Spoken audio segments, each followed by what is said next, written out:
This program demonstrates an alternative way to create precise timing in JavaScript by measuring how long operations take to execute, rather than using traditional delay functions like setTimeout. The code happens to use Math.sin for its calculations, but you could substitute this with any function whose execution time you want to measure, whether it's a complex calculation, a sorting algorithm, or even a database query. By counting how many operations complete within a specific time frame, we can create accurate delays. While this approach isn't practical for most real-world applications, as it freezes the page during execution, it provides valuable insight into how JavaScript processes operations and handles timing under the hood. The HTML and CSS are intentionally minimal, just a full screen counter, to keep focus on the JavaScript timing logic. This system uses pure JavaScript function execution time as a timer mechanism, carefully balanced to allow user interface update while maintaining accurate timing. The calibrated function serves as the foundation. It runs a tight loop calculating Math.sin for exactly 5 milliseconds to determine how many operations the current device can perform per millisecond. This establishes a performance baseline, returning iterations per millisecond, which we then scale up to iterations per second, multiplied by 1000. This calibration is crucial because different devices and browsers execute JavaScript at different speeds, so we need this dynamic measurement rather than hardcoding values. The timer function implements the core timing mechanism. Instead of running all iterations per second calculations at once, which would completely freeze the browser, we break the work into 60 smaller batches per second, matching typical screen refresh rates. Each batch executes just a small part of the total operations needed for 1 second. After completing each small batch, we use setTimeout0, which acts like a strategic pause.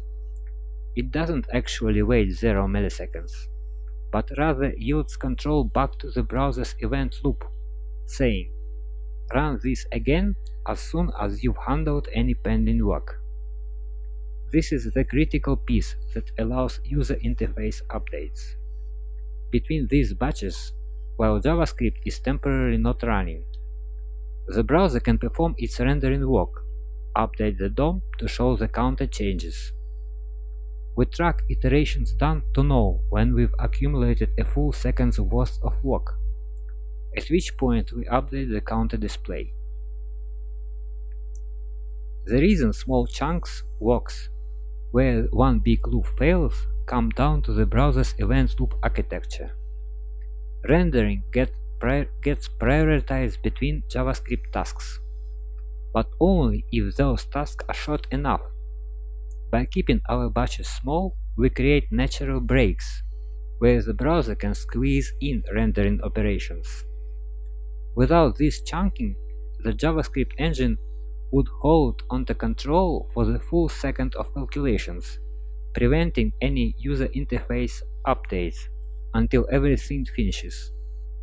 The setTimeout0 acts like placing our next batch at the end of the event queue rather than running it immediately, giving other processes like rendering a chance to run first.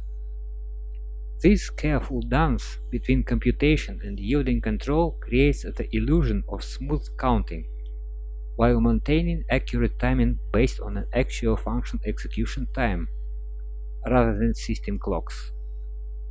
The counter increments precisely once per second of actual computational work, but spread across many tiny batches that collectively take exactly 1 second, while allowing the user interface to breathe between updates.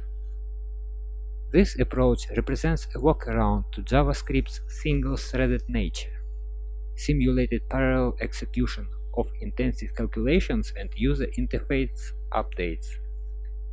through careful scheduling and batch processing. The link to the file location is in the description. I will scroll through the code now.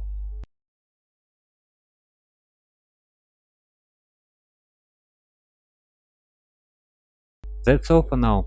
Have a nice one.